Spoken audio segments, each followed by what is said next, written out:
Saltwater Guide, Captain Dave Hansen, going an hour early today because I got a really good friend, my son's godfather, coming in on an airplane today. I got to go pick him up at 1:30, so I'm going early today.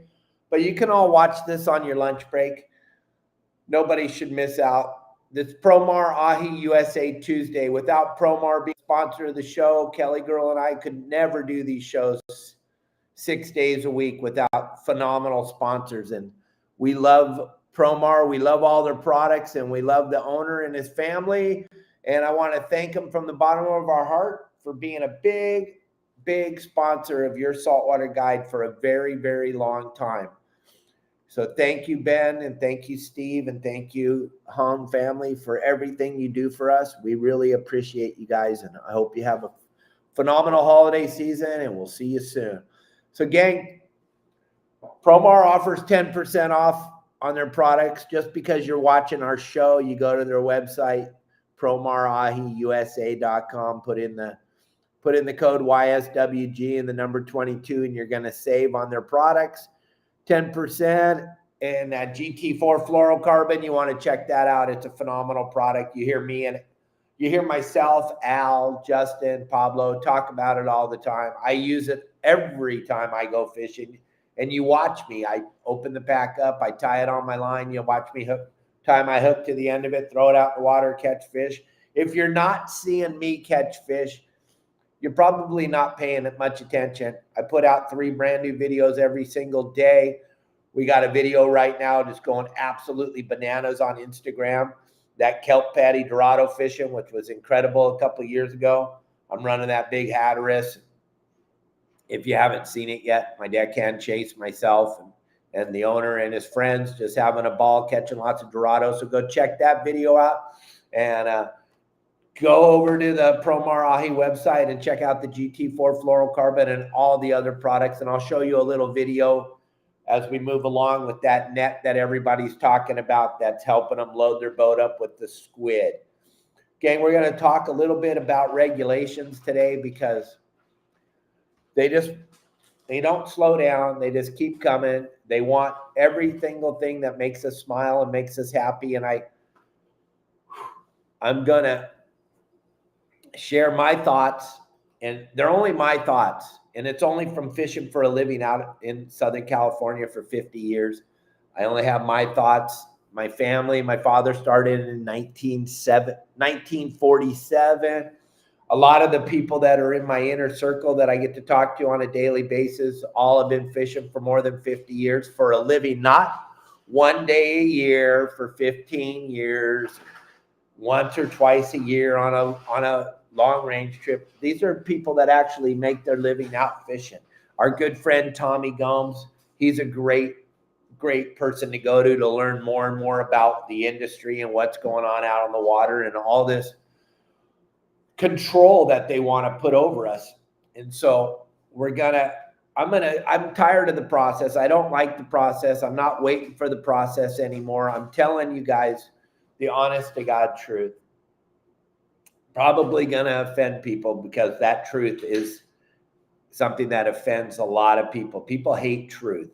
So here we go. We're going to talk truth. I know, Kelly, I'm sorry. Kelly. But, okay, there's only 2 problems. So whenever you're having a conversation with anybody about anything going on in the ocean, there's 2 problems on the West Coast, and that's from Alaska to Central America. There's 2 problems. That's it. All the rest is just made up control garbage.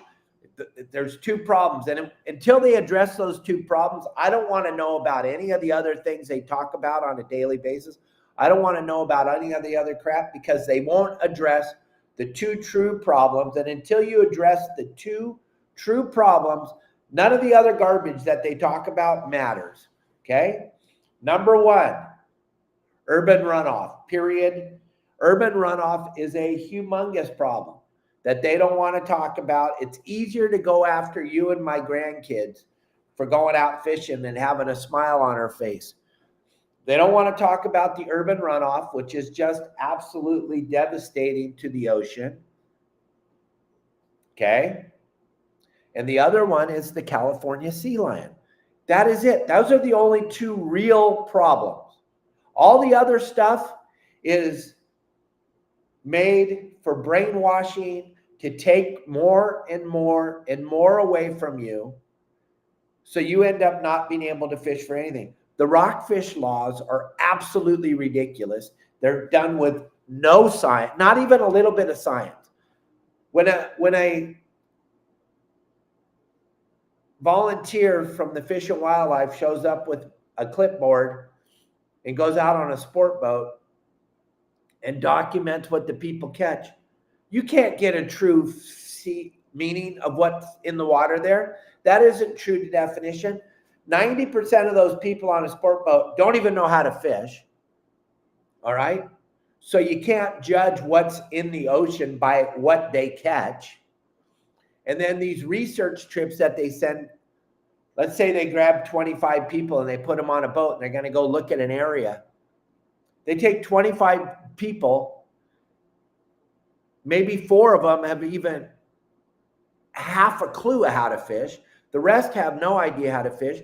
They give them the worst things to fish with. I was reading a report the other day. They were fishing with shrimp flies. Okay, we haven't caught rockfish on shrimp flies since the 70s. My goodness. It's just, this is the kind of garbage that just pisses me off, because people go, oh, you just care because it's your family's been. No, I care because I want to be able to take my grandkids fishing. I want to be able to take my grandchildren out to see all the cool stuff that I've gotten to see. But they want to take it all away from us. And the United States of America consumes more seafood than any other country in the world. Yeah, sorry, we do. But we're not allowed to eat our own seafood. We're not allowed to support our own commercial fishermen. 90% of the commercial fishermen in America's fish go to foreign countries because they know that our product is superior to everyone else's. And we buy foreign caught, unsustainable practice caught fish. If you go to the big box stores, you're buying fish that isn't United States of America. It's coming from foreign countries. Why, you ask? And I can see the questions. Why? Because this is foreign caught tuna. This is U.S. caught tuna. See the size of the U.S. caught tuna? Smaller. The U.S. caught tuna worth $20 a pound. Foreign caught tuna worth $1 a pound. When you get to the fish market, or excuse me, not the fish market, because most fish markets in America are selling local caught fish. But when you get to the big box store, you walk in there, you don't know that this tuna was caught in America. You don't know that this tuna was caught in a foreign country. Yeah, you do right away, instantly, by the price. The price dictates where it's caught. Our fish are always going to be more expensive. Why? Because of the massive regulations. Massive, massive, massive regulations. And they're shoving more regulations down. They've pretty much devastated the commercial fishing industry in America. All right? They've made it almost impossible. So if you know anybody that commercial fishes for a living, you should take your hat off to them. You should congratulate them, and you should thank them, because they're doing something that is almost unattainable to make a living at doing. So when you see them, thank them. When you eat that fresh caught, United States caught seafood, and you can taste the difference, believe me, you need to thank a commercial fisherman. Here's the problem. Here's what's happened in the last 30 years. Sport fishing family, grown up my whole life. Family's owned a bunch of sport boats since well before I was born. What they've done is they've pitted us against each other, which is the saddest thing that could possibly happen, but it's a game. This is all manipulative. This is all brainwashing. This is all This is done very systematically, and it's done very, very well, and people need to wake up. I'm tired of listening to people on the other side telling me, oh, you got to let the process be the process. You got to let this be this. You got to let that be that. No, we don't. No, we don't. We just proved that by the election. We're sick and tired of this crap, and you guys need to wake up and help us. We all need to stand together and united. The commercial industry is not the bad guys. They're on our side. They want to try to keep fishing open too. If we all work together, we got a chance to save this thing we all love called fishing. Whether you're a commercial fisherman or a sport fisherman, we need to work together. And I don't care if you're a fly fisherman. I love to fly fish. I love catching trout and throwing them back. The trout fishermen are, again, they don't even know what they're doing to cause this effect, which is closing fishing. So if we all removed our heads from our rectums and started working together, we could slow this thing down. We could slow it down tremendously. We could bring it down, and we could actually stand a chance. But as long as we're all fighting amongst each other, and it makes me so angry when I watch on social media, and you know me, I'm a big time social media person. And believe me, I'm looking at all these posts that have an effect on fishing all the time. And it hurts my heart when I see fishermen arguing with each other on these sites and talking about these closures. These closures are good for us. They're not. They're called control. They've got nothing to do with fish, because remember what we said in the beginning of this. Until you're willing to address the urban runoff and you're willing to address the California sea lion, anything else that comes out of your mouth is garbage. It's a lie. We don't want to hear about it because you don't want to address the real problems. And until you want to address the real problems, I'm done with you. I got no time for this. It's a bunch of bullshit crap, and it's a big waste of time and a big waste of energy to go to these meetings, to listen to this rhetoric and this garbage about stuff that 99.9% of the people that are making these decisions have no idea what they're talking about. They have no idea. None of them have ever had to fish for a living. Yet they sit back in their chairs and they represent you and me, and they make these decisions that are going to affect what we do tomorrow, 10 years from now, 15 years from now. The MLP, that's one of the biggest garbage things that was ever shoved down our throats, gang, and it didn't help anything. I was at a meeting once. I made it into a newspaper. I was at a meeting once, and they told me that the water inside, at the meeting, in front of everybody, they brought an expert waterologist up on stage to tell us all about how the water in the MLPs is cleaner than the water outside the MLPs.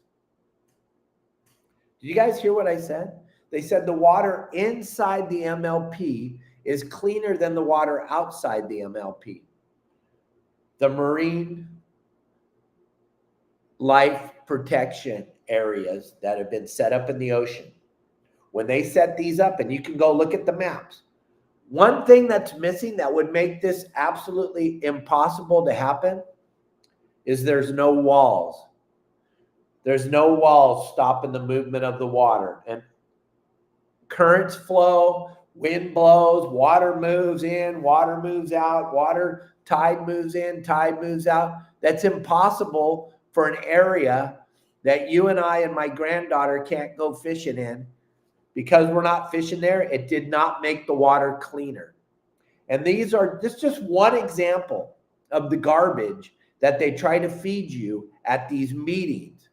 And most people don't remove head from rectum, and they sit there and they listen to it. Then they come out of the meeting and they spew this garbage across all of their friends. And then it's like the old game we played when we were children called telephone. By the time it gets to the 10th or 11th person, They're telling everybody that the MLPs have cleaned the ocean. And oh, it drives me crazy. And I couldn't handle it today. I saw this post from the California Fish and Wildlife about the rockfish closures and how much better it's been this year because of the fact that they opened up the depths. I couldn't handle it. I had to get in there and I had to make comments, and I couldn't handle it anymore. You took areas that have been closed for 25 years, 30 years, and opened them up. These depth restrictions that you opened up allow us now to fish in 600, 700, 800 feet of water, right? For fish that we cannot keep. These areas were closed for the cow-cod conservation zones. Now, this is all federal, so don't get up on that. Not that I'm a fan of him, but don't get up on the governor of California. He ain't got nothing to do with this. This is feds. This is federal. That's why it's going to be important for us to get our message out there. And the process doesn't get our message out there. It doesn't. I'm sorry. I've been watching the process for a very, very long time. And the process does not get the true message out there. The process, everyone's afraid. They sit on them and they're like, oh, I don't want to say. They're going to take some more. They've taken almost everything. There's not much left. They took the okay. I'm getting off on a tangent. They took the vermilion rockfish, the reds, the ones that everybody knows is the very, very best one. That's what we all want to eat when we're going to sit down and eat some rockfish. We want to eat a vermilion, okay? I personally like the chilies, but that's another thing altogether. But the vermilion's very, very good. Everybody loves them. You can't go anywhere right now. Shallow. I've caught vermilions in 80 feet of water in Dana Point. They're everywhere. They're massively overpopulated. Like you can't even believe they're ferocious little fish too. They eat everything. They took it from when I started fishing for a living, we were allowed to catch 15. Then they took it from 15 to 10. Then they really started messing with stuff, and they took the Boccaccio, which is one of the lower on the scale fish, and they took that and they started playing with those numbers, and you could have 2 and then you could have 1, and that Boccaccio is a lower level of the rockfish. It's not a bad, it's just lower level. It's not the vermilion, it's not the cowcod, it's not the lingcod, it's down here. But that fish's mouth is as big as my head. And that fish was down there scarfing up all the little rockfish, but you weren't allowed to take them. Okay? Then they kept messing around. Then they took the limits off the Boccaccio, and then they grabbed our reds, and they went from 15 to 10 to 5 to 2. With no science at all. None. Not even a little bit. But how they got that, how everybody laid down last year and just went, they're giving us unlimited depth. So, yay, they can have my 3 other reds that I wanted to take home and have for dinner with my family. So they took those, but they lied to you guys, and they gave you a depth that is absolutely ridiculous to drop your lure all the way down there to catch a fish that lives there called a cowcod, but you're not allowed to catch the cowcod, or you're not allowed to keep the cowcod. So now you can catch the cowcod, but you have to throw the cowcod back. So they say you got to put it in a descending device and drop it down to the bottom. Hold on a second. Yep. Justin Botrell. Hey, yes, I'm doing the live show right now. Oh, sorry. I know I'm going early because I got to pick up Shannon at the airport. Oh, right. Bye. Okay, that was Justin. He's getting the boat fixed so we can go live. Tomorrow's going to be an incredible day out on the boat. But back to what I was talking about. So they took the reds 15, 10, 5, 2. No science. Now, anybody that knows how to fish or anybody that knows how to drive a boat and get you on rockfish will tell you all the spots are just polluted with these vermilion rockfish, the endangered species per se, but they're not. There's a zillion of them, but we can only have 2. So, Arnie, I'm going down the rabbit hole, buddy. I'm deep down the rabbit hole right now. I'm probably pissing off a lot of people, but I'm telling truth, and truth sucks, and nobody likes the truth. Everybody likes to live in this brainwashed world we're living in. But we're talking truth today about rockfish. So how they got it with hardly any resistance to 2 was they said, we'll give you all the depth that you haven't had forever. You can go out to these banks that you haven't got to fish in forever, and you can fish any depth you want there. Who wants to drop 2 hooks? I know some of you do. All right, and that's great because you never got to do it before, and I understand. And it's so exciting to drop your line down 800 feet to catch a fish you can't keep. But those same reds that you're catching out there, you can catch them in shallower water. It's way more fun with the bass rod and stuff, but you can't because they took that away from us. They have the regulations so they have it set up. And if you're not paying attention, this has nothing to do with fishing. This has to do with, let's see how we can make them all march the way we want them to march. It's got nothing to do with fish. Remember we talked about this? To do with fish. It's all about control, and they want us to march the way they want us to march along, and they want to see if we'll still fish when we're not allowed to catch. Are they still going to go fishing? Are they still going to go? Let's not close fishing. No, we're not going to close it. See, they're way smarter than all of you give them credit for. Who are they? They are the people that are running the show. They are the people that are charging. They're the people that are charging you another 68 cents a gallon for gasoline in California and telling you that you voted for it. Tell me, who are they? Remove head from rectum and look around, gang. They are very easy to figure out. They are very easy to spot. But listen, I'm trying to help you, and this is truth. So I know there's a bunch of you getting pissed because you're like, oh, that isn't what's going on. It's absolutely what's going on, gang. If you look at this rockfish regulation setup, garbage that they've set up, it has nothing to do with the fish. This has got to do with you and me and controlling us and telling us exactly what they're going to allow you to do.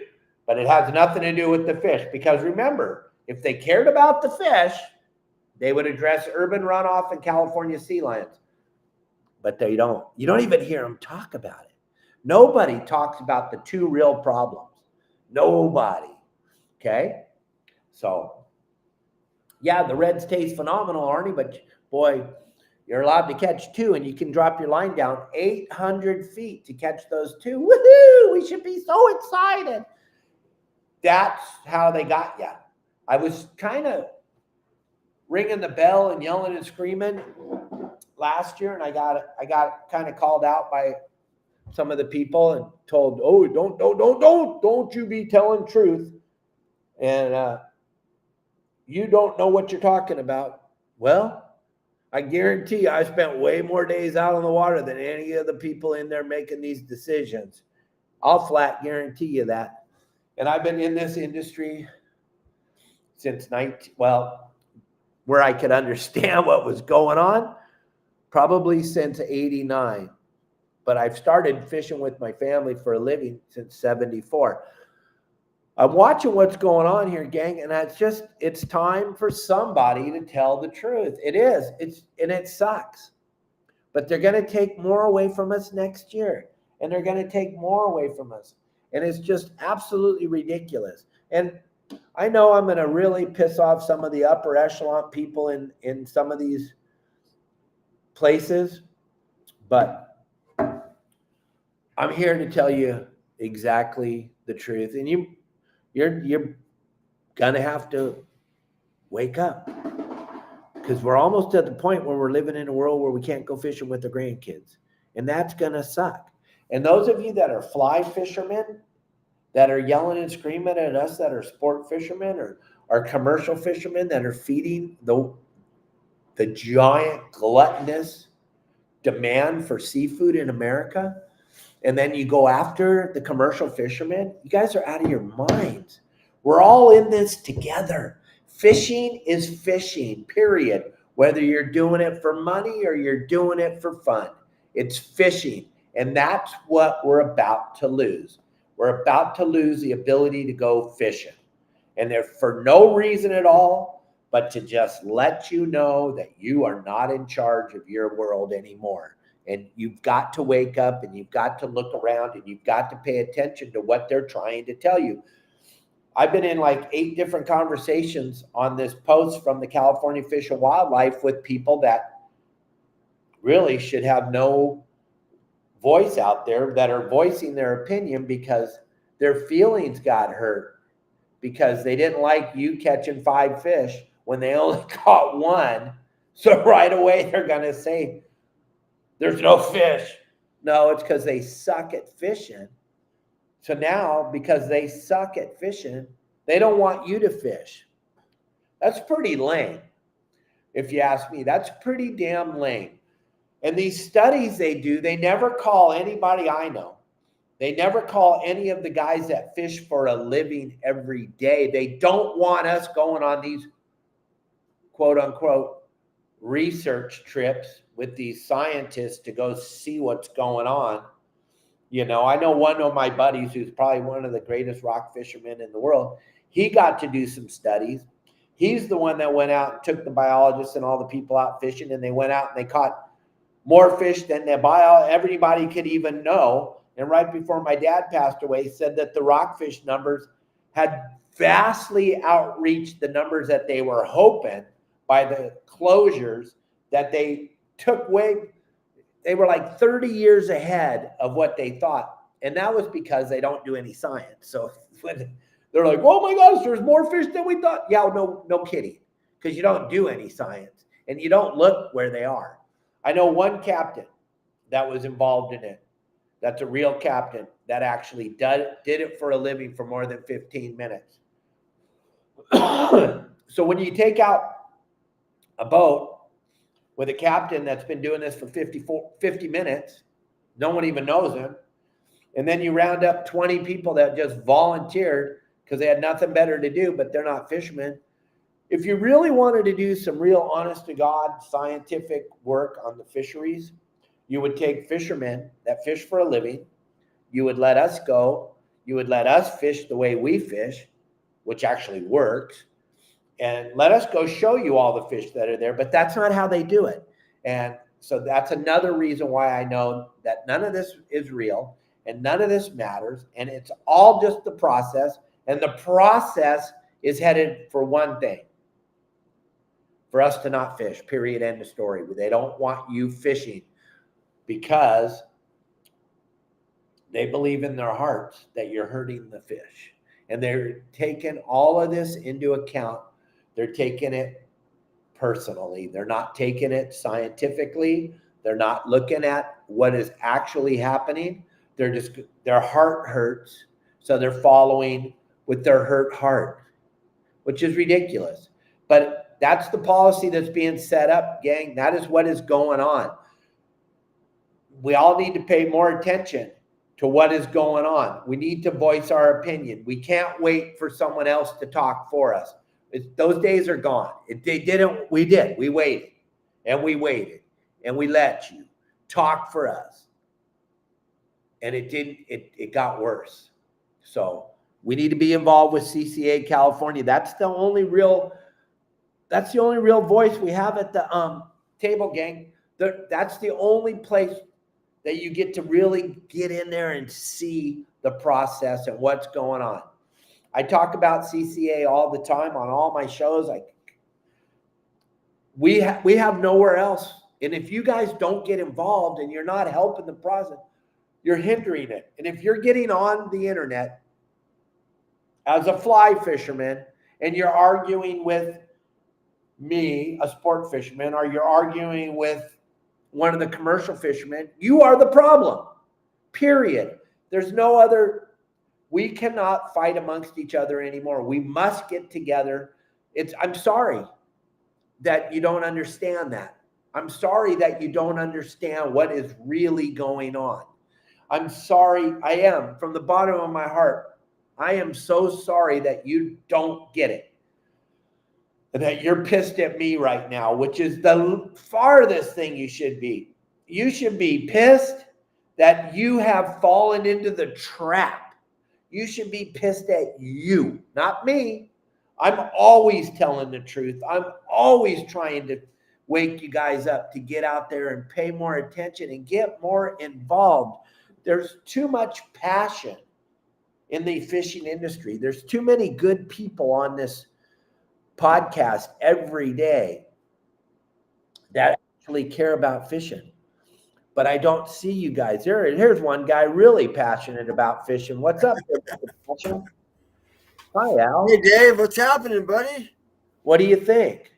I thought you were on at noon, so I just got home, so I clicked on.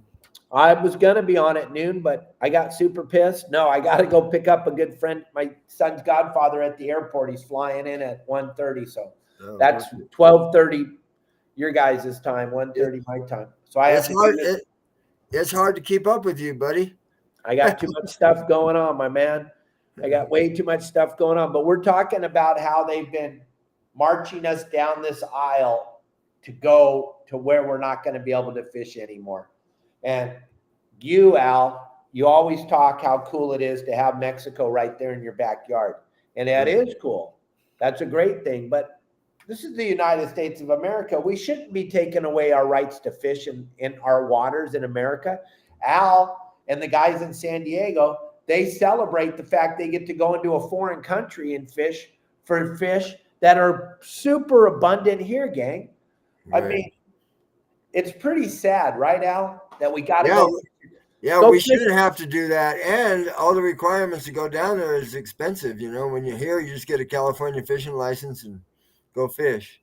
You know, going down there, you got to have a passport, a Mexican fishing license, a visa, a biosphere bracelet, you know. So, it's a bummer. So, keeping up with all those regulations and all those changes, I know you're on top of the game. It's crazy, you know. I have 5 grandsons that are fish crazy, and I can't imagine what they're gonna have to do when they're, you know, when they can run their own boat, you know. Yeah, well, the problem is, like I keep saying, is we need to get united, buddy.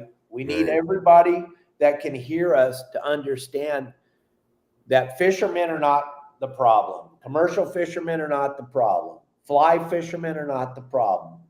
Bass fishermen are not the problem. They want to take away our passion. And we fight with each other all the time. And it makes it super easy for them to take stuff because we're fighting. You got the fly fishermen fighting with the bait fishermen. You got the bass fishermen fighting with the bait fishermen at the lake. You got the commercial fishermen fighting with the sport fishermen. You got the sport fishermen fighting with everybody. It's just absolutely ridiculous that we all can't unite as we watch what's gone on in the world. Why is it so hard for everyone to understand that this is all about control? Right. Yeah, controlling issues suck. You know, the controllers, it's horrible. Yep, but why can't everybody just be humble and go fish and leave everybody alone? You know what I mean? Follow the rules and regulations, and so be it. They're set there for a reason, you know? Yeah, maybe. I don't believe that most of them make any sense at all. That being said, I meant because it's not going to hurt the populations, you know? Correct. We have zero effect on the population of the fish in the ocean. Gang, Promar Ahi USA sponsors our show every Monday and Tuesday. This is absolutely changing squid fishing. Check this thing out.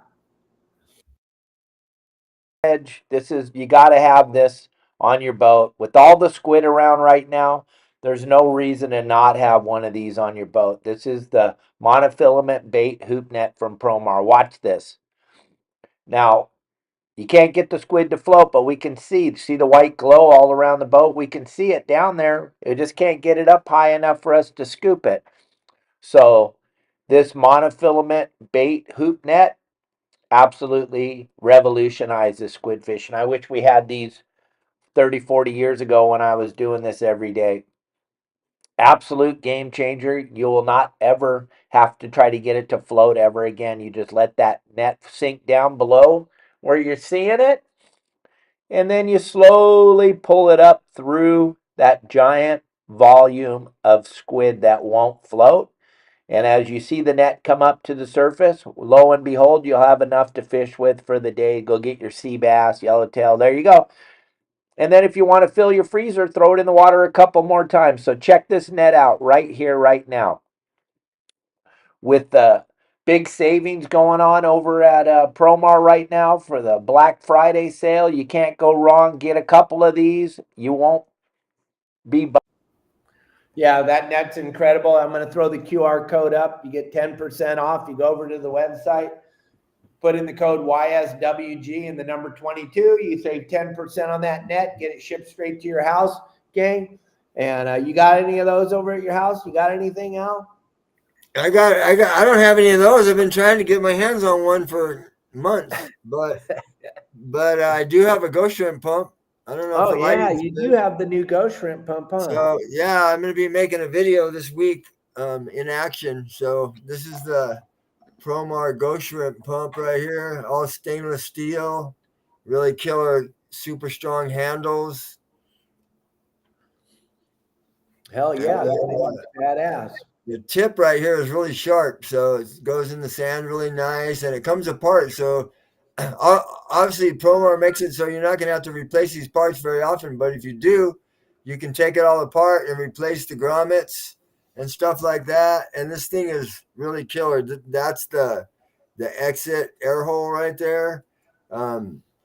These things are really cool. I haven't used it yet, but I've used similar ones, stainless, and it just makes it that much more easy on the body. As you've seen in action out there, Dave, you got to get a rhythm going. Hold on, something came up on my screen. What's this? Okay, and you get a rhythm going, and with one of these, you don't get any air pockets, in the stroke. It's just nice and easy stroke. And go to Promar's website and get your shrimp pump. This thing will last you the rest of your life. All you need is one. And Coach Darren's fishing club is watching right now. He said shrimp pump. He did not say the other word you thought he said. He said shrimp, not shrimp. So relax, you guys. But listen, the club that's watching, that pump that he has in his hand right there is really cool. You guys can go down to the bay, wherever you live, by the ocean, and go suck up some ghost shrimp. We have all kinds of videos about it. Plus, Coach Darren knows what he's doing. He knows all about that. So listen to what he has to say. Watch the videos. But guys and gals that are watching in the club, you will love going down to the beach and playing with that. Every time you get a ghost shrimp, that's like instant fish. I went with Al fishing, you guys.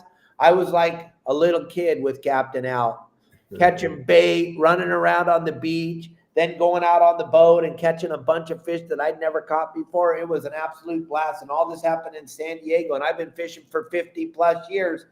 And Captain Al showed me stuff I'd never seen before. So take advantage of where you live. Go out there and do this stuff and pay attention and wake your family up and let them know. They're trying to take fishing away from all of us in California right now. They're on a very, very big push to take fishing away. So we need guys like Captain Al. We need Coach Darren.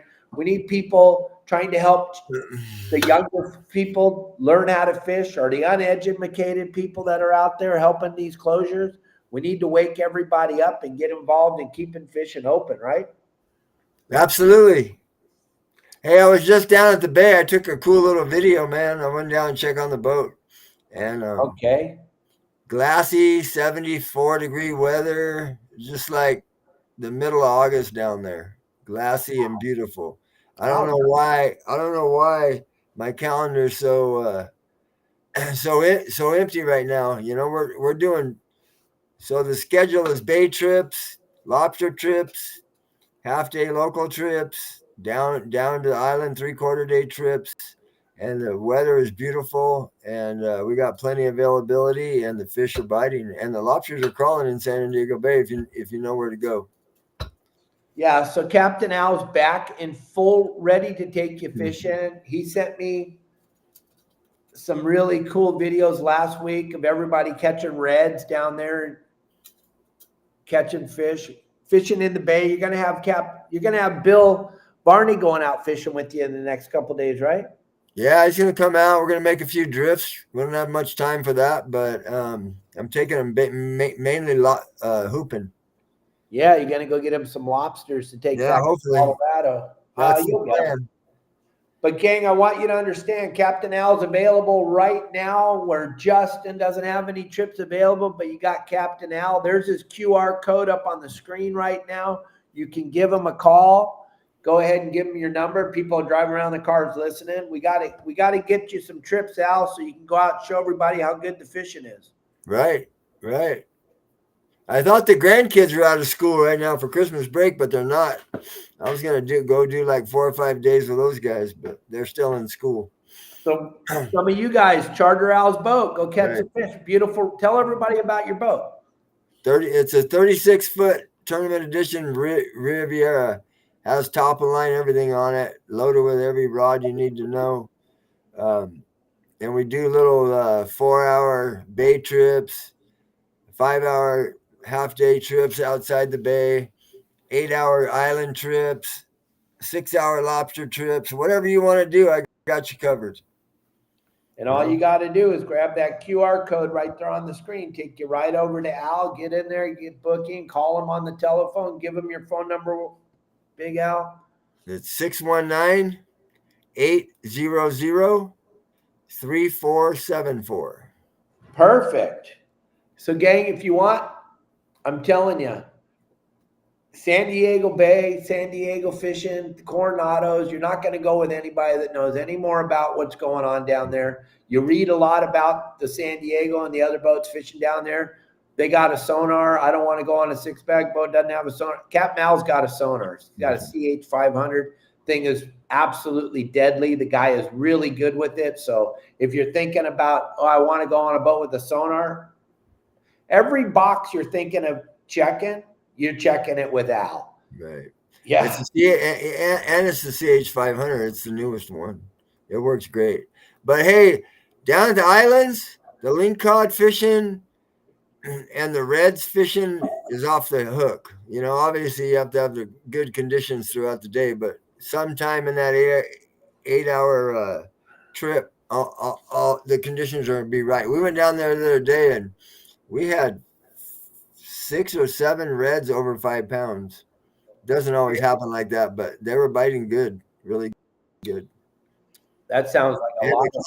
The clients didn't want to keep any fish, so I filleted that stuff up and took it to the desert. Boy, we had fish tacos for the whole camp for like 3 nights. Nice. Yeah. Beautiful. Cool. Are they talking about any weather coming? Are we going to get any rain? I haven't checked that box yet since I've been home. I've been running all around this morning. I just left the Riviera, gave her a wash, and changed out a couple of zincs in the after coolers and made sure everything was good to go. Oh, did you find my charger, my little square? Yeah, it's in the Riviera. Yeah, I just haven't told you. Yeah, it's in there. Yeah, I got back down here. I'm like, I don't have my charger. Yeah, I told Ryan, I go, what's this? He goes, I think it's Dave's. And then there was a GoPro case in there too. I go, what's this? Whose is this? All kinds of stuff left behind in there. And all Billy, the garbage that falls out of my pockets. Yeah, my buddy Billy left his GoPro case in there, so I took it to the desert to him. So nice. Well, Kelly and I will be in your neck of the woods on the 15th. We're stopping in San Diego for the night on the 15th and then heading up to Tahoe the 16th for a week to hang out with my granddaughter. So we'll see you guys on the 15th. How cool is that? We need to go to dinner that night. That would be awesome. Kelly would love that. Right. We'll just plan on it because we're going to be up there early. We're not going to be on that late flight. So that'll be good. We can all go out and have a nice dinner, and then we're staying at that hotel there right across the street from Tommy Gomes. Oh, right on the corner? Right on the corner. Right. Perfect. That Holiday Inn Express or something. Right by the airport. Yep. Then back on the airplane in the morning to go to Tahoe to see my little granddaughter Zay. I'm super excited. Back out into the cold country. That'll be cool. Maybe it'll get a good snow for you. I hope not. I don't even have a pair of shoes. Get you out there with that snow shovel. Yeah. I tried that 2 years ago up there with him. I about died. I'm in such great physical shape, you know. Yeah.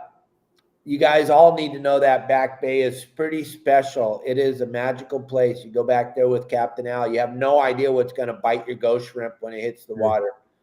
Yeah, and the skiff, man, I skimmed that thing over. It's time to get out of the Back Bay when the eelgrass comes up and it's sitting like this, because you're in about 1.5 foot of water. But yeah, it's a really cool fishery back there. Very cool. Oh yeah.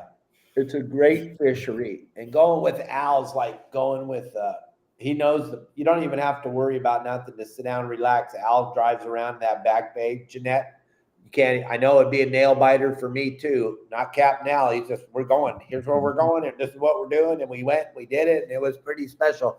Right. I was pretty amazed. I'll talk about it till the day I'm not here to talk about it anymore, Al, because you showed me some really cool stuff that I wish I would have learned when I was a kid down there. And that's the cool thing about watching the show in Coach D's classroom, gang, is you guys are getting to learn about stuff that it takes people a lifetime to learn. So take advantage of it.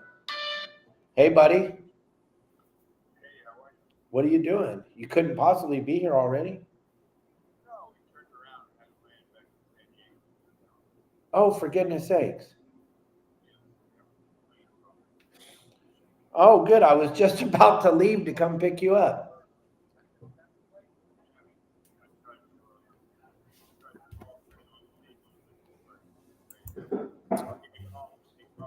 All right. Nope, I gotcha. All right. All right, perfect. Bye. They just turned Tom's plane around. He just landed back in San Diego. So we can go on and on and on for hours, Al. Wow. Well, I wonder why they did that. They were having some problems. They said they weren't going to make it all the way to Cabo from San Diego. Oh, wow. They had to turn the plane around. They just landed. He's taking a flight out of San Diego, obviously, huh? Yeah. Should have went on the TJ Express, man. They don't break down. Exactly. It works for me every time. Right? Yeah. I don't know. TJ Express. Yeah.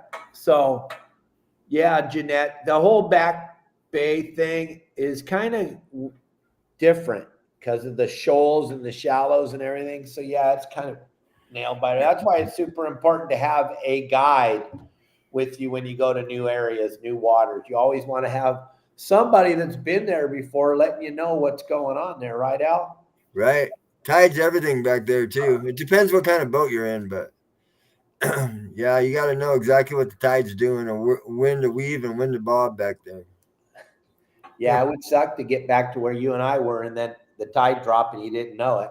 I've never been stuck, but that old 25-foot Chris craft I used to have, I used to run that thing back there religiously all the way back in there. And a couple times it was inboard, outboard with a Volvo dual prop, and a couple times it was straight mud bugging getting out of there. And there was a couple metal poles that stick up that you can't see unless it's a minus like 1. And if you don't know where they're at, you can hit them. Oh my gosh, that'd do it for you, right? Right. That would totally ruin your day. Yeah, Renee, you're absolutely right. Brian went back down there the week after I went down there. And the story at Promar was they were telling Brian, yeah, bonefish. You might see one. And I know when I talked to Brian and he'd been fishing with Al for about an hour, he'd already lost count at 20. So yeah, it's a ton. Pretty Right. spectacular. There's certain trips and certain times where you can't put 3 rods in the water. It's just you can't do it. And that's a pretty cool fishery when you burn like a gallon of gas for the day. Right. Yeah. And then I like that little restaurant right there where we went afterwards. Right.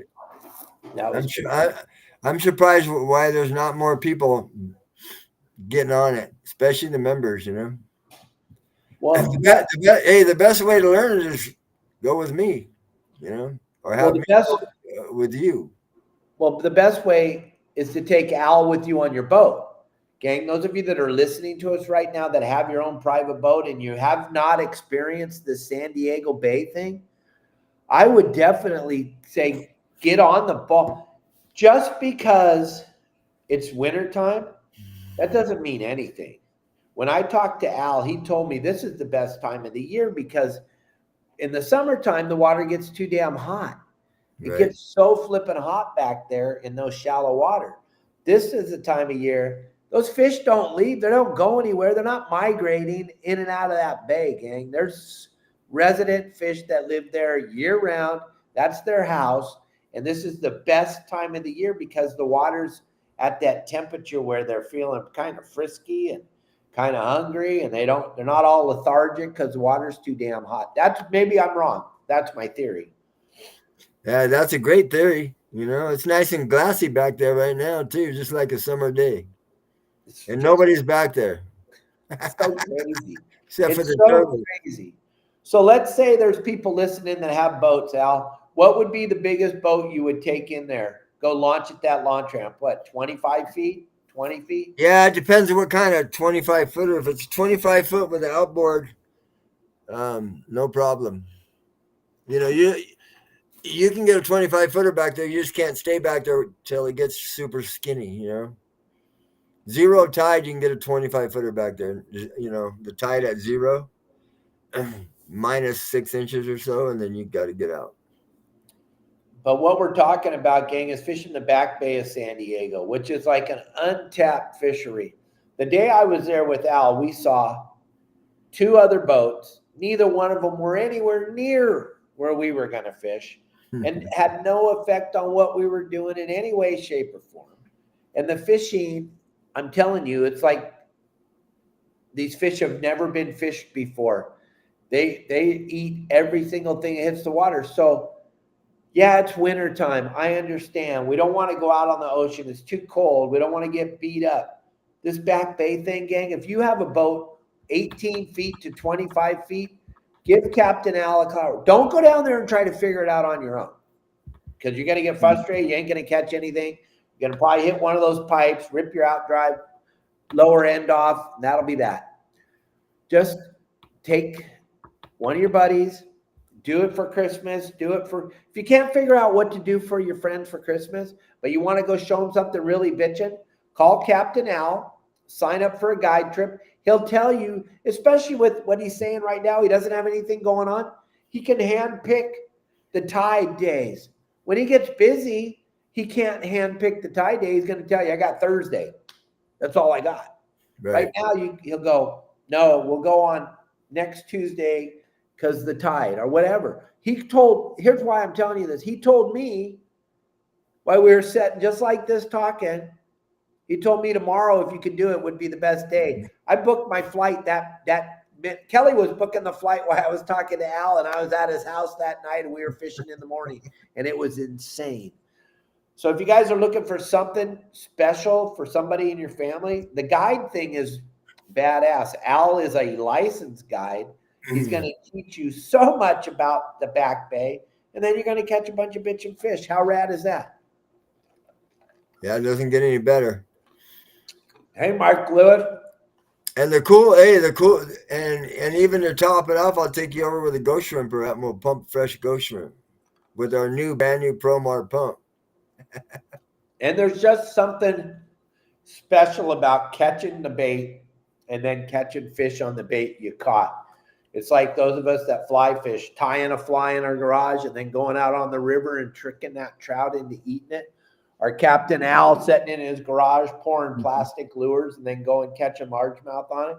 It's Right. just something special about your own bait, your own lure, right, Al? Oh yeah, and them rats. I was making them wood rats. I remember the first one I made. I took it to Otay and caught 2 on it the first day. I was tripping. Yeah, because it doesn't look like anything would eat it. Yeah, and those yo-yo irons I make, they work great too. It's cool to pour them and take them out there. And when you make your own stuff, you have endless supply, so it doesn't matter if you break them off or not. But the rats takes about 12 hours to make one. Wow. Yeah. The payoff is phenomenal, though, when that largemouth bass eats that wooden Yeah, rat. the big ones like to eat rats certain times of year in the summer when it's hot. Yeah.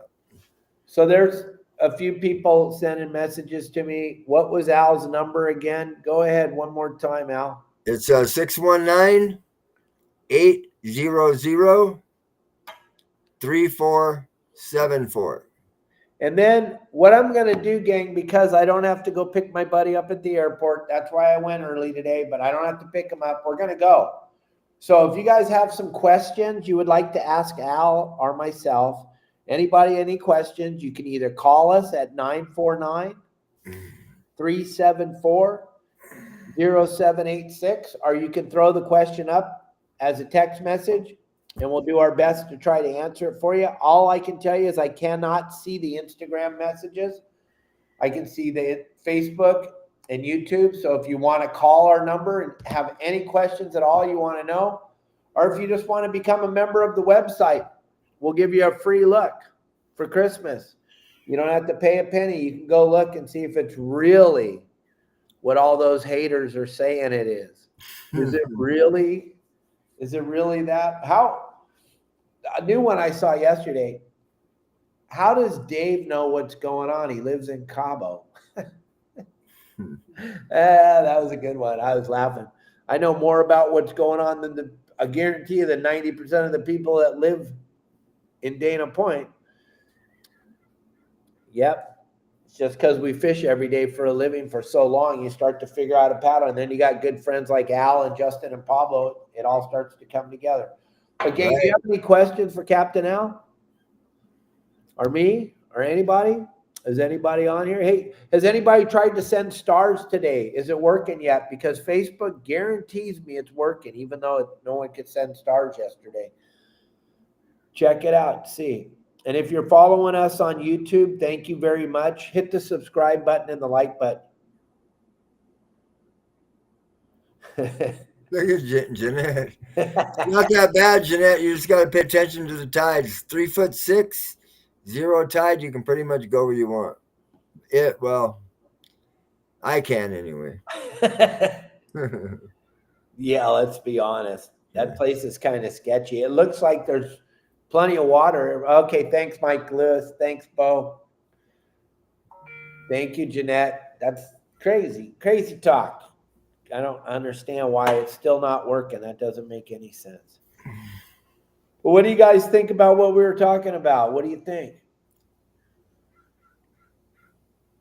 Okay, absolutely. Al, you want to start with the current?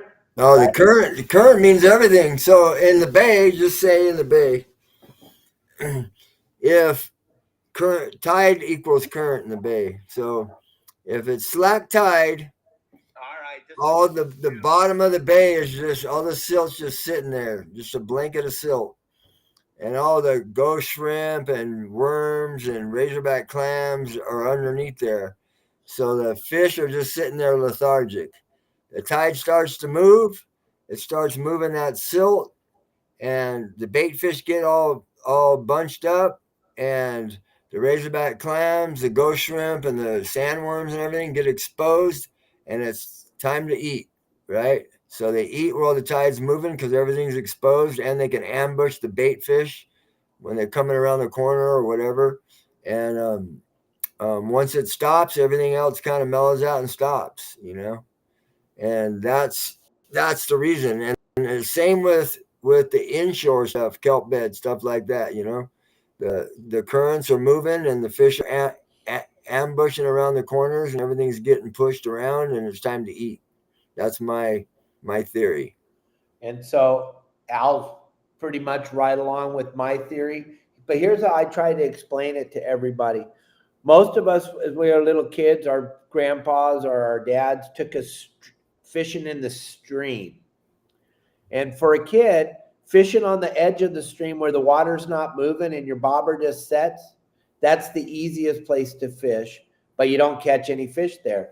You throw your bait out in the middle of the stream where the water's flowing super fast, bam, there's a trout right there. You didn't even know it because they're in what we call their feeding position. So they're sitting there when the food's going to come by and they're just picking it off, tilting their head up or tilting their head down, picking it off. Same thing along the California coastline or at the Coronado, any island, anywhere. When there's no current, no movement at all, the fish are just lackadaisically, like Al said, kind of cruising around. As soon as they feel that movement, everybody gets back into their position, and it's a pecking order. The bigger fish are going to be on the farthest front of the rock or the farthest front of the kelp. And then as you move back, the smaller, because the big fish know the food's coming.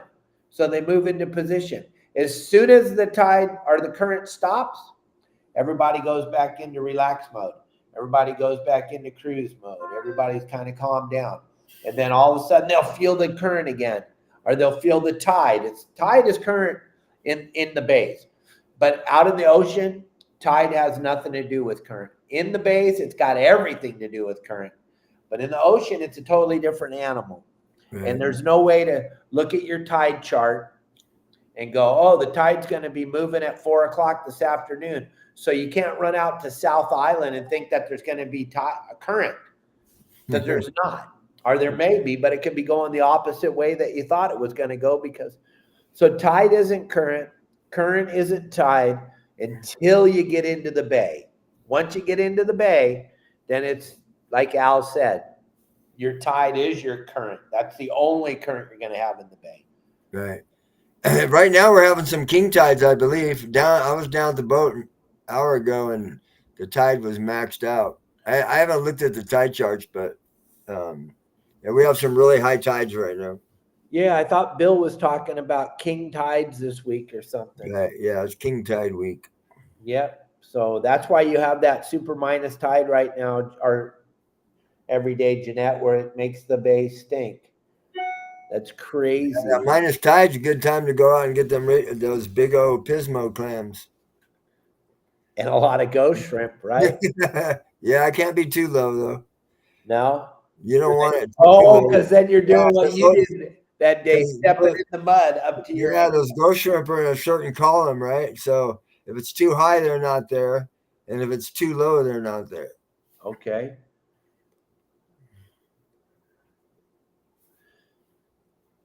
Okay, so do we have any more questions up there? Hand pink waving, hand pink waving. What?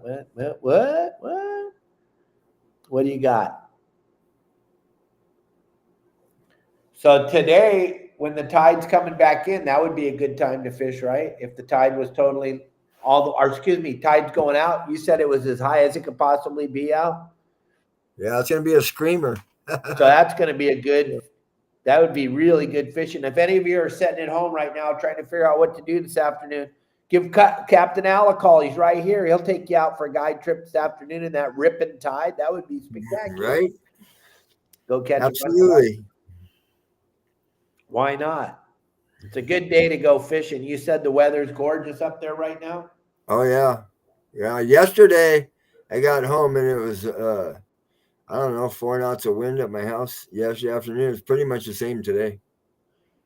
Yeah, we did start a little early today, John, because I thought I was going to the airport. But I'm not going to the airport. So now we're going to just keep going. Captain Al and I, we're talking anything you want to talk about. We just got done talking to Charles about current. So if you have any questions at all, throw them up on the screen or give us a call at 949-374-0786.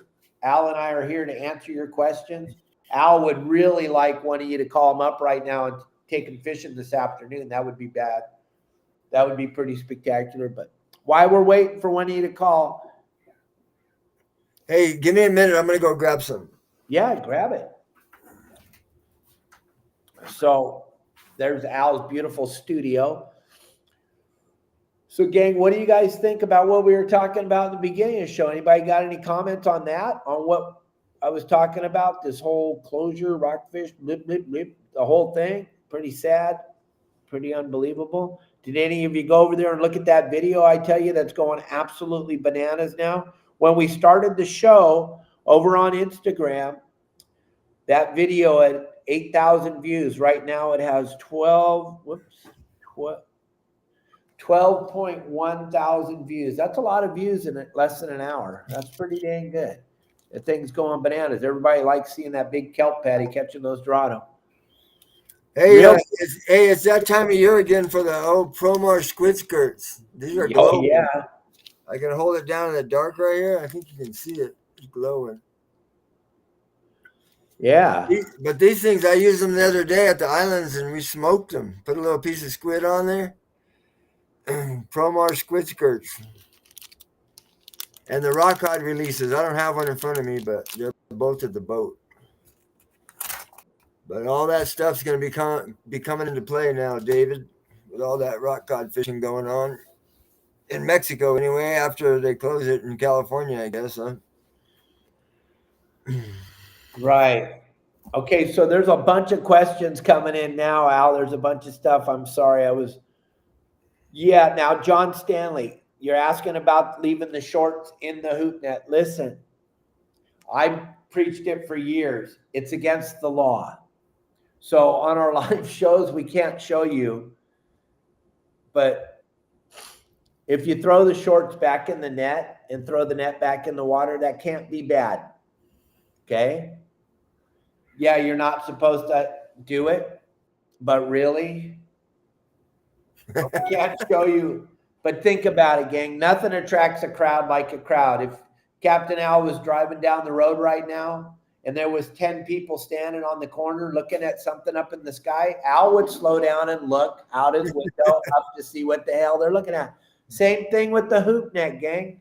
That hoop net comes raining down on the lobster's house and they look over there and they see 10 of their buddies already in the net. They're going over there to see what's going on. And one of those lobsters in the net could be a female that's putting out a nice perfume, and there's a bunch of little males down there. Yeah, so it's a good thing. Can we do it on the live show? No, absolutely not. But a lot of them, I would say, escape out of that thing as it's going down too. Maybe, I don't know if they get caught on the top part of the brim, maybe. But some stay in, some stay out. Get out it's not a bad thing. I would definitely leave them in my hoop net if I'm out hooping and I'm not televising it to the whole world. Right. Absolutely. And then what's the link that you would need, Daniel? I'm not following you. You know what did you send him a link to get to your house, Al, or something? Who? Daniel Rubin. He's coming by to get the real. I sent him my address. Okay, maybe that's what he's asking for. Calm down. Don't get angry. No, I don't get angry. I'm too mellow for that. Who's coming to my house? Let me check the text I sent him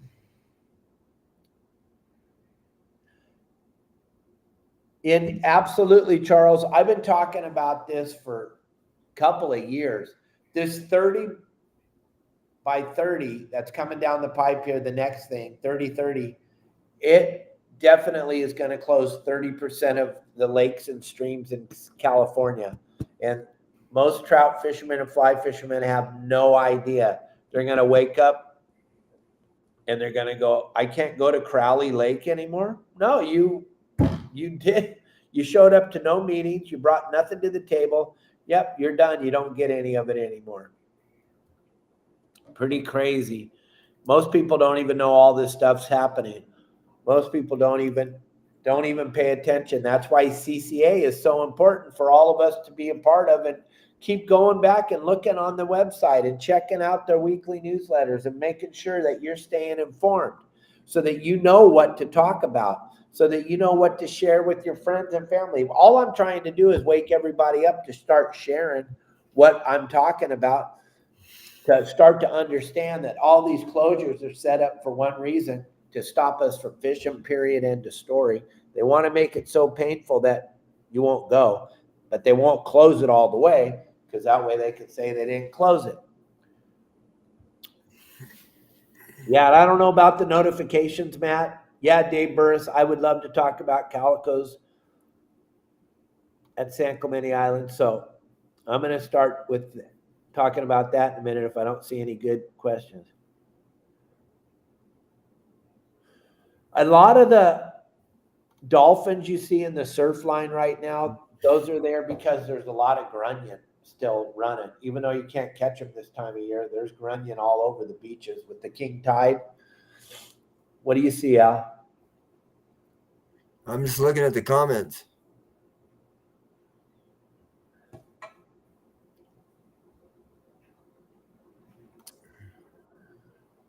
Yep, they want to wipe it out. You're absolutely right. Devin, that's a phenomenal idea. I've thought about that for years. If we were to all get together and start going to these places and having rallies where they're shutting us down from fishing, if you could get 150 guys together and all show up in their boat and fish one little area, even though we're not even there to catch fish, we're there to stand up for it. And then we get a bunch of lawyers and go to court and find out that these closures are unconstitutional, because in the Constitution of the state of California, it clearly states that we have the right in California to fish, as they slowly take it all away from us. Pretty sad. What else you got? You see anything, Al? No. No? Are you going to sleep? No, I just sat back for a minute. Anybody got anything you want to talk about? Feel free to put the questions up on the screen. You got Captain Al and Dave here with you. So what my buddy Dave Burris was talking about, Al, back in the day, probably in the mid-'80s, I was fishing San Clemente Island a lot. I worked for a guy named Mike Thompson. Before that, I ran a yacht called the Adios 2. We would go over to the island, and we would spend 3 or 4 hours every morning catching mackerel for bait. Right. And there was no sardines back in the day. You had anchovies or you caught your own mackerel.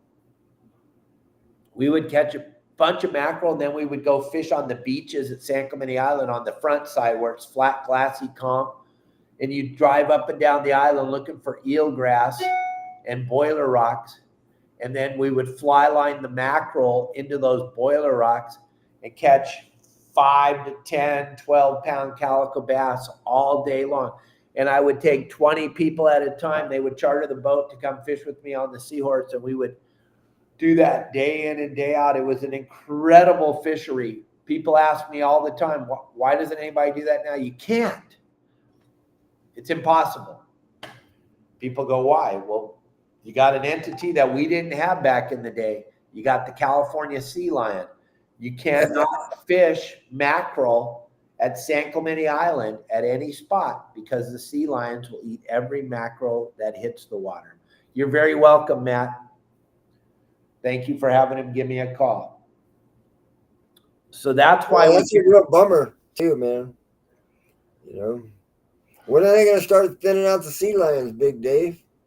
Well, that's what we started talking about today on the beginning of the show, Al, is how every time you hear someone talk about how we need another closure or we need another takeaway, we need something else closed, as long as they're not willing to address the only two real problems on the West Coast, from Alaska to Central America, there's two real problems. Number one's urban runoff, and number two, California sea lion. Those are the only two true problems. Everything else is a bunch of baloney, man-made baloney, control. These are the two real problems that nobody wants to address. So as long as they don't want to address the two real problems, then I'm sorry, everything else out of their mouth, Al, is just garbage, dribble drabble. Right. It's just crap. It's just dribble drabble, and we're the easiest thing to go after, the fishermen, because we can't agree on anything. So they'll just take as we fight over, oh, the commercial fishermen took them all. Oh, the trout fishermen took them all. Oh, it's the bass fishermen caught all the largemouth. Oh, it's that Captain Al on his Riviera. He wiped them out. When all it really is urban runoff and sea lions, period. That's the only two problems. But no one will ever talk about it. No. I got April Volke. I don't know if you saw the interview I did with her. Dave Burris did. Her and I are trying so hard to do a podcast and find anybody on the other side that wants to stand up for the California sea lions. And guess what? We cannot find one person in any agency that wants to go on a podcast and talk about it. Not one. Is that weird? Yeah. It's pretty crazy, right? Hold on. Talk, Al. Yeah, you know, when it comes to those sea lions, they eat a lot of fish. I can imagine. Well, I don't know the facts, but a 200-pound sea lion, I'm sure, eats probably about 50 pounds of fish a day, I would imagine. Yep, they document that they eat like 35 pounds of fish a day per animal. That's a full-grown adult sea lion, which are everywhere. But they're doing so much problems. They're doing so much damage to all the docks and all the marinas and all the harbors. It's just absolutely crazy that it just goes on and on and on and on. If you and I went down to the dock at Fisherman's Landing with a couple sledgehammers today and started beating the hell out of the dock, first Frank Lopresti would come down and kick our ass, and then we'd both get to go to jail. If a California sea lion jumps up on the Royal Polaris's dock, they're gonna have a parade. Tourists are gonna come and take their pictures as they break the dock into 100 pieces. And then if they get a sliver or something from the dock, they're getting to go to SeaWorld to eat a bunch of really cool fish and hang out in some beautiful clean water and relax for a few hours while they get the sliver out of them. Pretty crazy, right? Right. How about that one up there when we drove up to your sister's place? Remember I walked down on that one? Yeah, we made that video. Oh yeah. Well, you know, everybody that saw that video said you're a little girl. Because you didn't walk right up to that 1,000-pound sea lion. I'm like, dude, really? Bring your ass down here and show us how you do it. Yeah, I don't know if he would have stood off. If I would have kept going, I think he would have kept coming. Oh, he was coming. He wasn't scared of you at all. And somebody else said you should have taken your hands out of your pockets and swung them around. I'm like, yeah, so the sea lion can grab him by the arm and rip his hand. Are you kidding me? Al had his hands in his pockets for a reason. He didn't want to get his arm ripped off by it. What are those animals called, by the way? Sea lions, not big cuddly bear. So remember the word lion. It's crazy.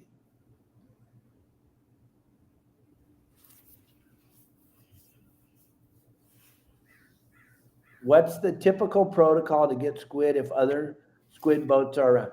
Well, we had Don Brockman on the show the other day, Renee, and what the unwritten law in the commercial squid boat, guys, is each guy has 1/8 of a mile around his boat. So each guy has 1/8 of a mile that they don't want another light boat in their 1/8 of a mile. Now, if everybody's anchored up in 100 feet of water and they all got squid floating around them, then yeah, it seems that the squid would be in 100 feet of water, but that's not the case. That squid's all over the place. But if you're at Catalina and Captain Al's anchored in 100 feet of water, then Justin's in 100 feet of water, then Pablo's in 100 feet of water, and I'm in 100 feet of water, and we're all catching sea bass, and you're in 120 feet of water, and you're not. That's why, because the sea bass, they got a deal where they don't like to go. They like 100 feet today, or they like 90 yesterday, or they like 80, whatever that is. But as far as the squid goes, they're just going to the nest. Wherever the nest is, they're all going to the nest, And the nest is the weirdest thing in the world, like Donnie was talking about. The purse seiner can go to the nest tonight, and there was a lot of squid caught in San Diego last night. So let's just say tonight the light boat, the boat with the lights on it, has all that squid underneath of them. And the seiner comes in and he catches 100 tons. You'd think that they wiped that squid bed out. You look at it on the meter, you can still see the fuzz on the bottom all day today. And then all of a sudden, when it gets dark, there's another 100-ton of squid right on that one little nest. It's very, very strange. Squid is a very, very weird animal. It doesn't make sense. You can't figure it out. But right now, there's more squid in California than we've seen in a very, very long time. Brockman says more than we've seen in at least 7 years. And that's kind of, he has 2 light boats, and that's kind of what they've done for a very long time. So he kind of has a half a clue. Down there where Captain Al's at, that would be a fun trip too. Go hooping and go squid fishing. That squid is so thick that it's probably right there at the entrance to San Diego Bay, because it's so thick everywhere else. I can't imagine it wouldn't be in that canyon right there at the mouth of the harbor. Yeah, I haven't been out there looking around, but it might be something I have to go do with the grandkids. I have an empty freezer that could use a bunch of squid. Absolutely. Yep. Mel was an unbelievable human being. But yeah, the white sea bass, they love whatever depth they love, but the squid, they can be everywhere. There's squid on the 14-mile bank right now. There's squid on the Cortez. There's squid on the Tanner. There's squid at Clemente. There's squid on the 43. There's squid on the Cherry Bank, the Osborne Bank. It's everywhere. Channel Islands. The stuff is everywhere, which is going to bode very well for us next year as far as fishing season goes, if they let us fish, right? Yeah. Yeah, I know. I couldn't even believe that this morning when I saw that, Jeanette. The governor of the state of California is Trump-proofing California. Yeah, what does that even mean? Go. So we're going to teach kids that the federal government mandates mean nothing. If you're the governor of the state of California, you don't have to follow the law. That's brilliant. That's brilliant.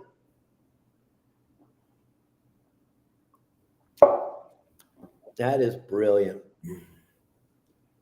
Dave Hill says, why can't they hunt sea lions in Alaska? I don't know. They can. I don't know the answer to that. I don't think they can. If they can, it's news to us. Because I was just up there and oh my gosh, there is 1 million sea lions. So if they're hunting them in Alaska, that's good. That'd be a start. That would definitely be a start. If they could be an Eskimo native thing. That might be. They could do that, but I would be very, very excited if they opened it up, because that's the beginning. Hopefully it's true. Hopefully they're doing that. They can. All right. If Dave Hill and Jeanette both say they can, then I guess they can. I think it would be good to start culling the herd. I think the best way to do this, like I've said on a lot of different other people's podcasts, you got to start spaying and neutering them. We do it to every dog and cat in the United States. We need to do it to California sea lions. There's no way we're going to slow this thing down if we don't start doing something. Oh, good. I hope they are doing all that. I hope that's a good start. But we go back to what Jeanette said. The governor of California is making it so California doesn't have to follow any true laws. So we would never be able to do that. We would never be able to do that. Uncanny. Okay, good. So things are changing. Maybe they're going to get good for us down here. I hope so. but I doubt it as long as we have this guy running the state of California.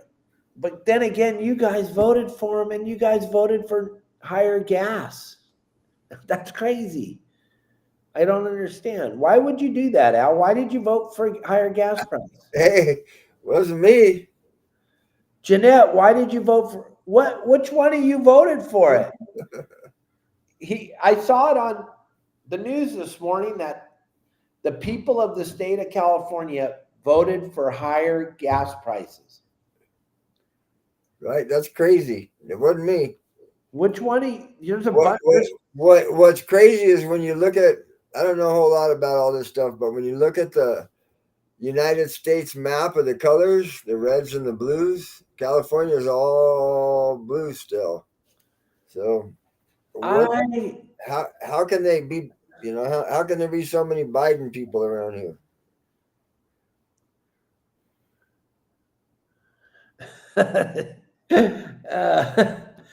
Wow, okay. I thought, oh my gosh, that would be great. We could do that right now. Matt. That's a topic we haven't touched for a long time. That's a good one. Wow. Okay, well, I don't know. I guess doesn't matter. I think a lot of the state this year was red, the way it looked to me. There was some outer edges of blue, but it looked to me like mostly red. But Joe Rogan summed it up yesterday perfect on his podcast.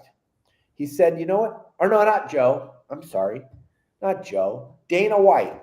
He said this. He said, you know what the most amazing thing about this election is? The only states she won were the ones that didn't require voter ID. Right. Gang, you can't go fishing without your ID. How in the hell can you vote for the president without an ID? That just blows my mind. That's pretty crazy. But I don't know. China and BlackRock own the West Coast. Yeah, I guess so. All right. Drill, baby, drill. Yeah, absolutely. That's the only answer. Yeah, that's the only answer. What else, Al? What do you got? Not much. I'm just, back home, ready to take some people fishing. We're in some beautiful weather, so guess I'm going to run out to the yard and get all the Christmas stuff. Kiara is chomping at my ankles to go start setting up all the Christmas goodies. So I'm going to do that here in a minute. Yeah, Kelly set up our Christmas tree a couple days ago. Man, look, we got a Christmas tree. Woohoo! Oh, Christmas tree. That took about 8 hours, huh? Oh, yeah, or at least 5 minutes. It's all about the kids, though, and I got a beautiful little one running around here that deserves a good some good fun. Hey, tell everybody the update on how much money we raised for that little knucklehead. All right. So for one, thanks you for everybody that donated, and she raised like almost $1,100, and that school is ninth grade to first grade, and she swept the whole school with the fundraiser. She made the most money. Yeah, and it's because of the community right here, you guys. You can all thank yourself. Thank you all very, very much. That was incredible. The outpouring of love for that little girl. Thank you all very, very much. Yeah, you know what? I should go grab her right now and have her come on here real quick. And thank everybody. Absolutely. She's out of school still. Let me go get her. Okay. Yeah, you can't even lobster fish without an ID, but you can vote for the president of the United States. How rad is that? That is so cool. That is really cool. I heard another country was pissed off yesterday that they changed the political candidate without even a primary, and they were calling it a coup. And I was like, that's just Thursday in the United States. I'm like, God, They're going, yeah, that's what they do in third world. I go, not in America. In America, they do that on Thursday. It's a cool deal, dude. And you don't need an ID to vote. My deckhand down here, he was showing me when he voted, they put black ink on his thumb. Dude, in California, you can vote 10 times. It doesn't matter, bro. You don't even have to tell them if they, hey, what are you doing? Thank you for donating. Yeah, you're very welcome. Everybody, she's thanking everybody. There's a lot of people watching. They heard you were coming on the show right now. You got 70 some people watching you. Pretty cool, huh? Yeah, so you thank everybody that donated through your saltwater guide, and then what? Yeah. Your saltwater guide rocks? Is that the deal? Yes. Say it. Your saltwater guide rocks. Woo! Thank you very, very much. Thank you. Have a wonderful day. I bet. Donations. Thanks again for all your donations. Okay, see you later.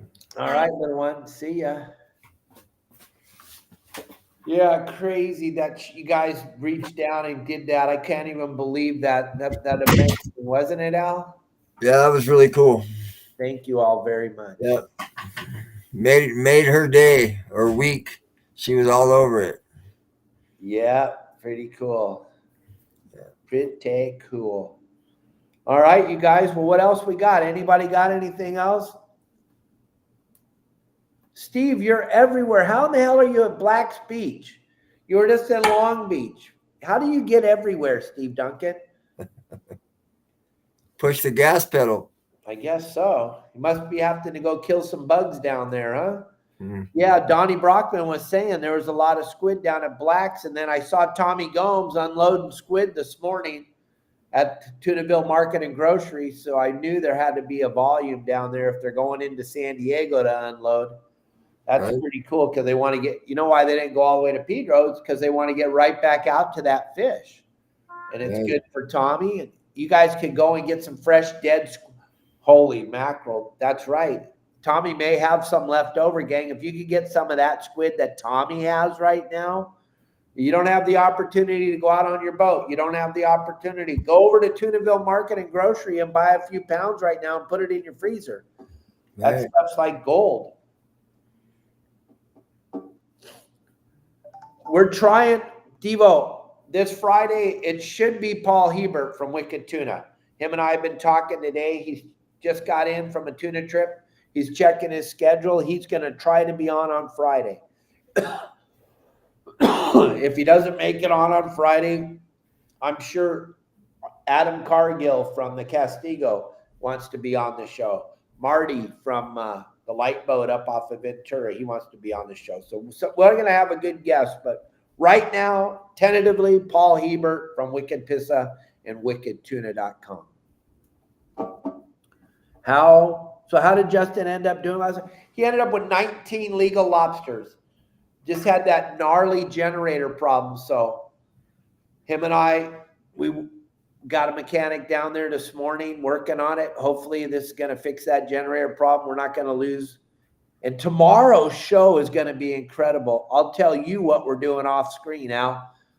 But tomorrow's show, you guys want to see it. You're going to be blown away. We're going to do something no one's ever done before.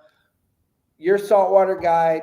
We're always on the cutting edge of cool stuff. This is not, I had nothing to do with this idea. This is 100% Justin. I'm just happy that he's a part of your saltwater guide because this has never been done live on any platform before. You guys are going to love it. It's going to be incredible. And you're going to go, wow, I can't believe that. And then you're going to be like, I remember the first time they did that because we're going to start running these. There's going to be a new thing we're going to be doing. We're going to be doing these trips no one's ever heard of before, but we'll let you know all about it tomorrow. It's going to be insane, Al. It's going to be insane. And this was all Justin. Nice. Yeah. So anybody got anything else? If not, I'm going to get going here. And you guys, we open this up to questions. We want to answer your questions. Yeah, I got to get decorating here in a minute. Woo, get ready for Christmas. That's what they're all waiting for, right? Yeah. Absolutely. Gang, I'm telling you, take advantage of Captain Al. December, the weather, San Diego. Just talk about it for a minute, and then we'll get out of here. Right. Yeah, December, the weather is beautiful down here, glassy conditions. It sounds like there's no foreseeable storms in our in our future. If you have little kids and families want to fish the bay, or if you're an adult that wants to learn the bay, I can go on your boat, or you can come on mine. Lobster trips, we got that up and running. And then the best offshore type of trip would be the 3/4 day or full day down to the islands for lingcod and rock cod. And if you want to get a hold of me direct, you can call me at 619-800-3474. Or if you want to snoop around, see the boat, and check it out, all the trip types, you can go to my website, captainclowers.com. Hold on, Al. Hold on, everybody. You there? Yeah, we're here. There he is. What's up, Marley? Yeah, that's my little baby boy. He's doing good today. Right, Mark? There you go. That's where he loves to hang out, right, Kel? Yep. That's his favorite place. Yep, he's a good little boy. Thanks for asking, Devin. Marley's doing good. Marley's great. I'm great. Al's great. Kelly's great. You guys want to see Kelly? No. No, they don't. All right. So that's what's going on here.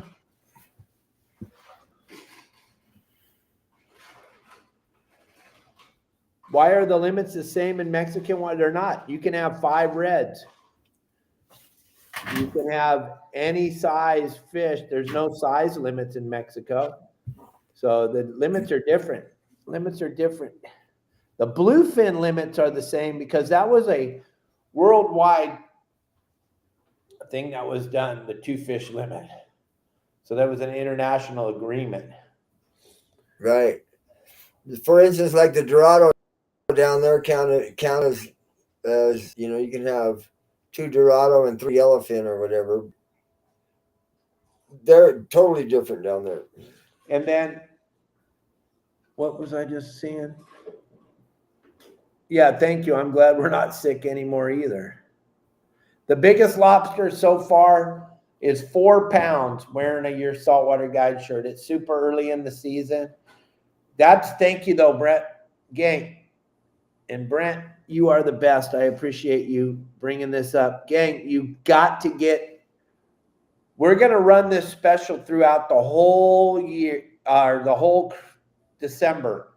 25% off anything at our store. All products at the store are 25% off. So if you're looking for anything at all, and then whatever you buy, if you wear it coming to the PCS show in March, come to see us there, you're going to get free stuff. So make sure you grab some of our swag. Why it's 25% off. You don't need to use the QR code. Just go to our store, Your Saltwater Guide, the store, or you can go through the QR code. Either way, you're saving 25% off. No code needed, nothing. Everything's 25% off in the store for the whole month of December. A lot of people have been taking advantage of it. I forgot to mention it today. So Brent, thank you very, very much for that, for bringing that up. I forget to promote myself sometimes. I got so much stuff going on. But check out that. Any other questions anybody has? If you got something, what? Oh, I don't know. Captain Al, what's the shallow? I don't know the exact shallowest, the shallowest spot on the 9. Yeah? 400, 450. I don't know.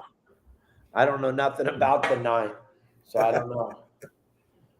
I don't know. If Al doesn't know, maybe Pablo knows, but I don't know where he's at today. But you'd have to look on a map. On a chart. You have charts, don't you? Yeah. I have to turn on the lights.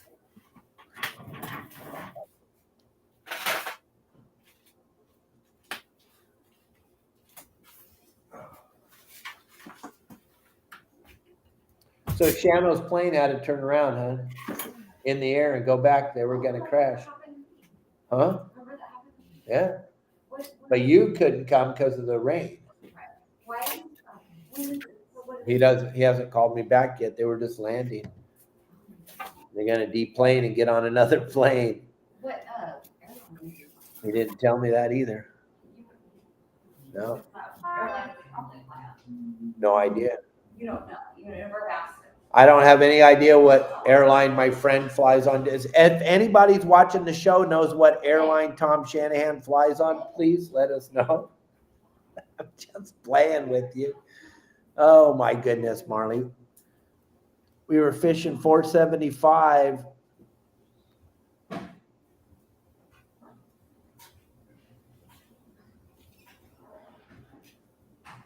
Yeah, I think it's shallower than that though. I think it's shallow. The lower 9 is 340. 340 feet's the shallowest it gets on the lower 9. That's what I can see right here. This one's kind of faded.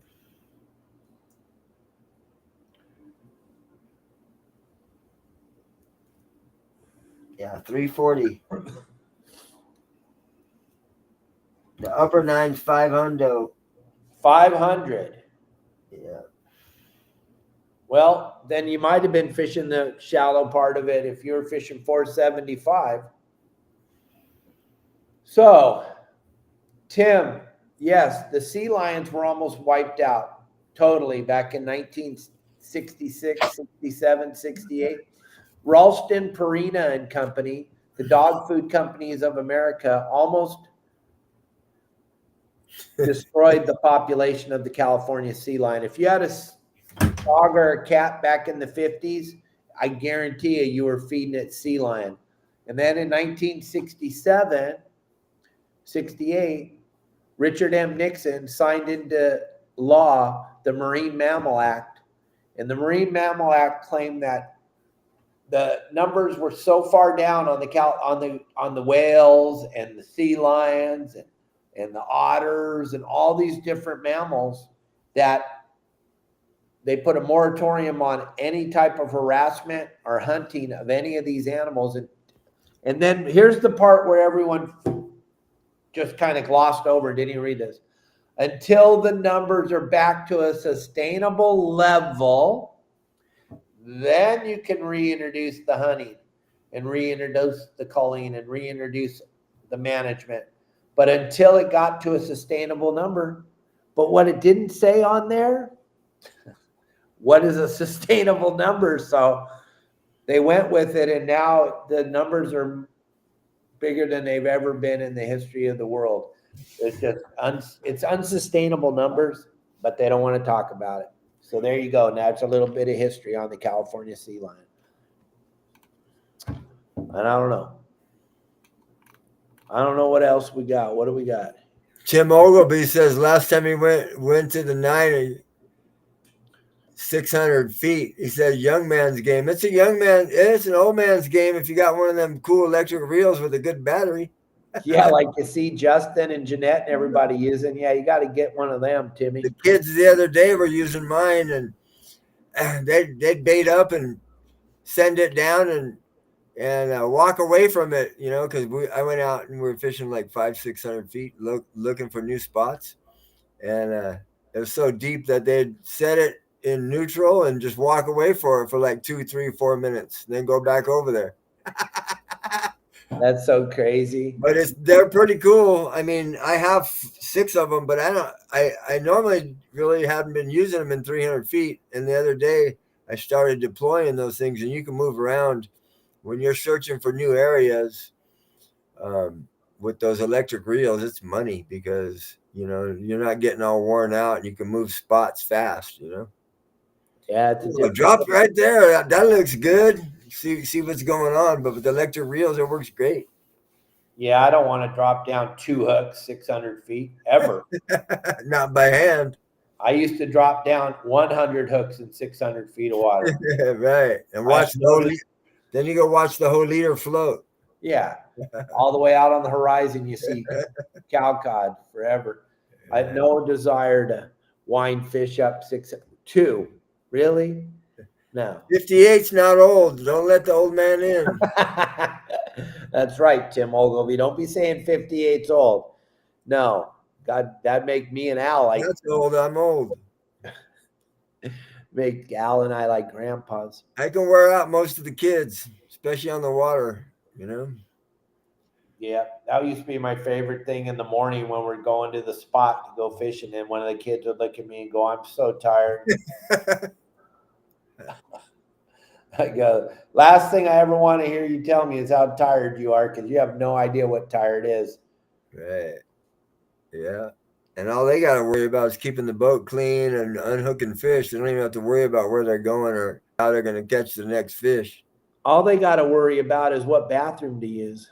When's the next hamburger being cooked? Right. They don't have to worry about nothing. But Jeanette, they're tired, man. They worked 2 days in a row. They were annihilated. Jeanette says she loves the batteries that I recommended. Those batteries are really cool and they last a long time. And they strap right to your rod so you can run to the bow with the electric, wherever you want to go. They work great, and they're like $98 instead of $200. Yeah, way better than dragging a car battery around like we used to do. Right. Cut the alligator clips off and you wire up the little connection on there and you're good to go.